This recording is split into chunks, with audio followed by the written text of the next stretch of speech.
حصہ ہے. میں کسی غیر ملکی جنگ کی قیمت ادا نہیں کرنا چاہتی.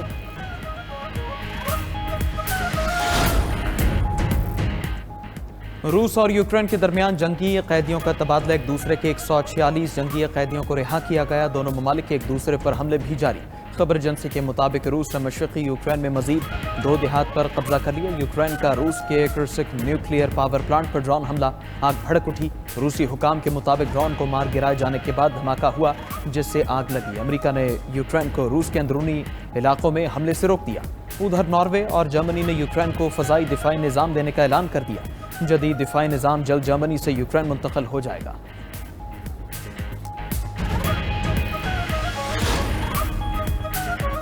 برطانیہ میں پناہ گزینوں کے مقدمات کا نظام تبدیل کرنے کا فیصلہ. حکومت نے اپیلوں میں تاخیر ختم کرنے کے لیے نیا ادارہ قائم کرنے کا اعلان کر دیا. نئے ادارے کے ذریعے اپیلیں عدالتوں کے مقابلے میں جلد سنی جائیں گی. برطانیہ میں اس وقت پناہ گزینوں کی 51,000 اپیلیں زیر التوا ہیں.